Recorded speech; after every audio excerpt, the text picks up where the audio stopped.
This is a special kind of image. From a first glance, there's nothing in particular that stands out. But once we start zooming in, the image's incredible resolution comes out.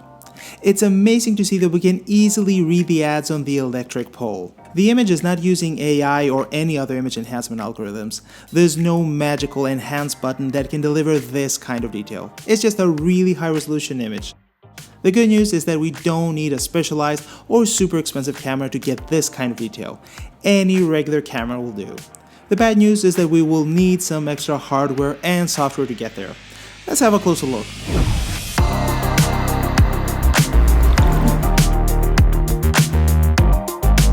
I think the first time most people got to experience this technology has to be Obama's 2009 inauguration.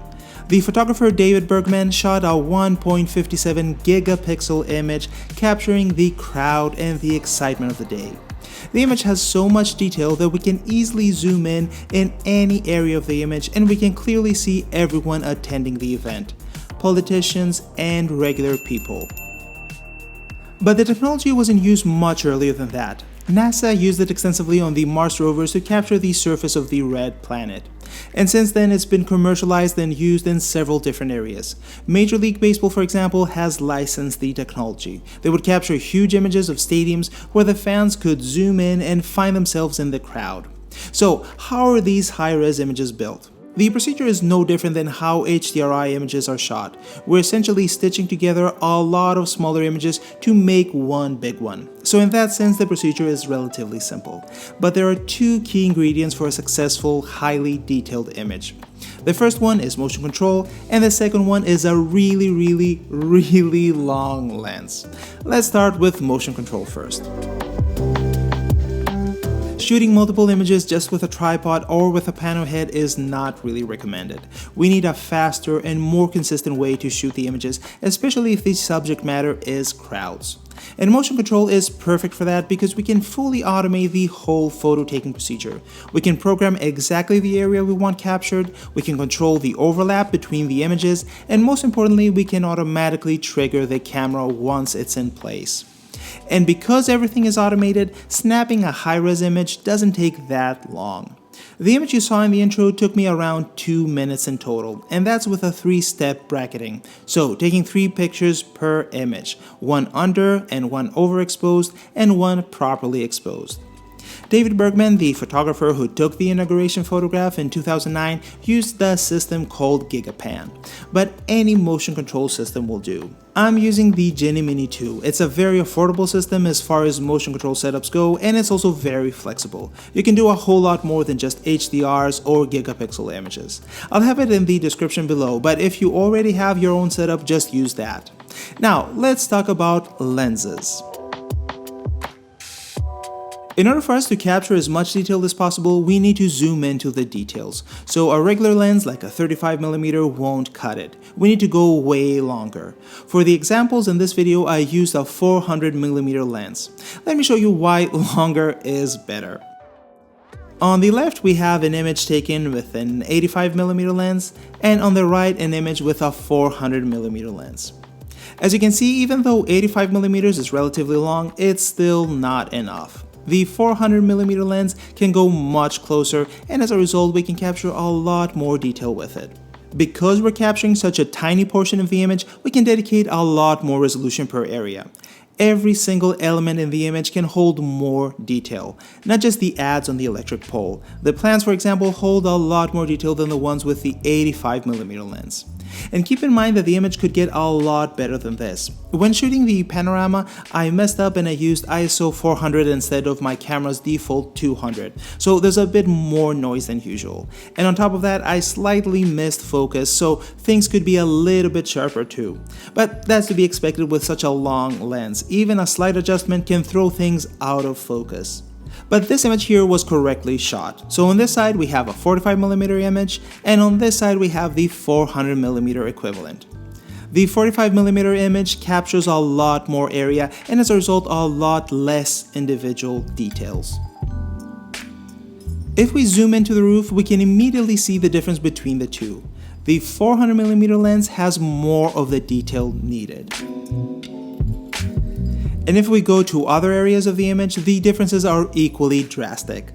With a 400mm image, we can even see the pattern of the glass surface.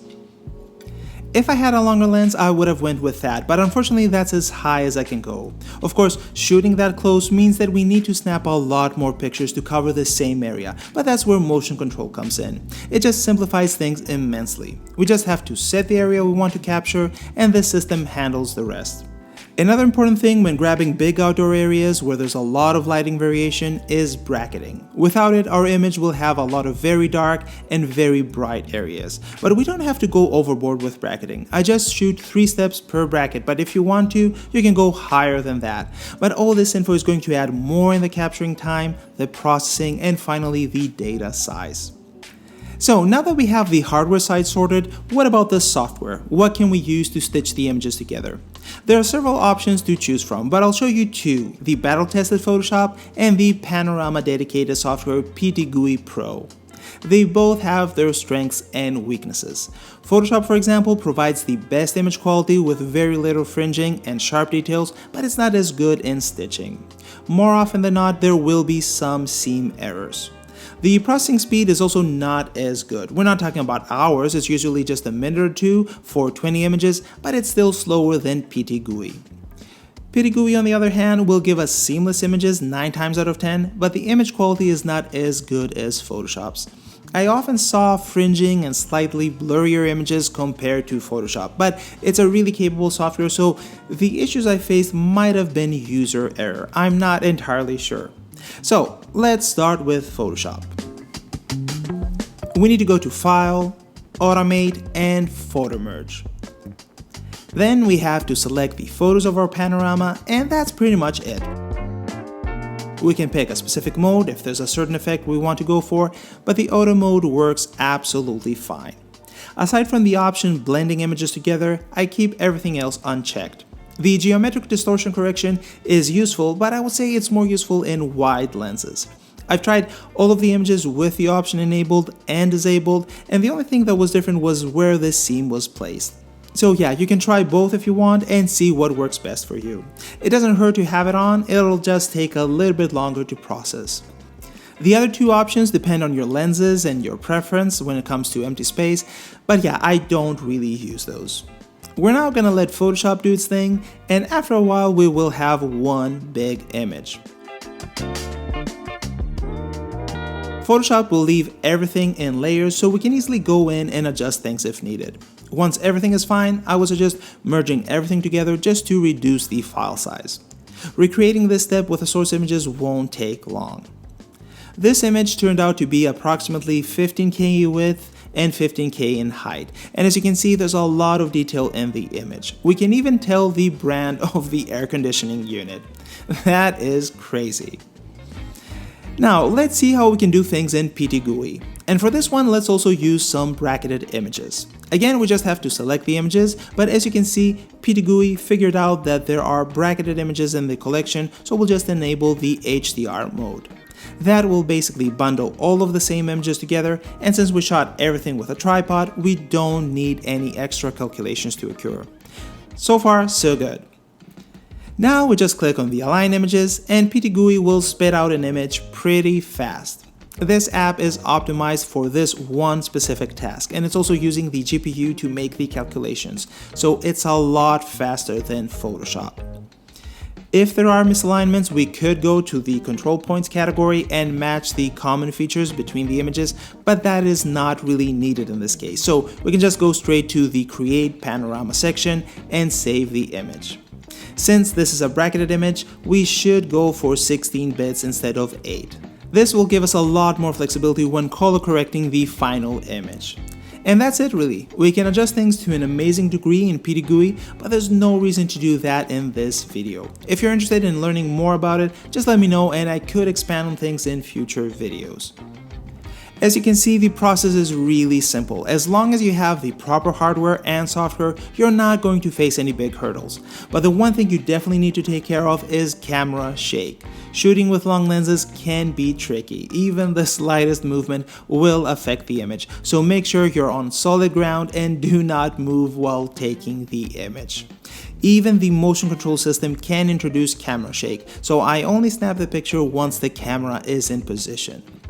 Also, avoid shooting moving subjects. So if, for example, there's a lot of trees and wind going on, all that will translate to blurry areas in the final image. It might not affect the overall image, but it's something you need to be aware of. And I think that's about it. If you have the proper hardware, I would suggest giving this a try. It's really fun to see these big and detailed images come to life. If you have any questions, let me know in the comments below. Take care, and I'll see you in the next one.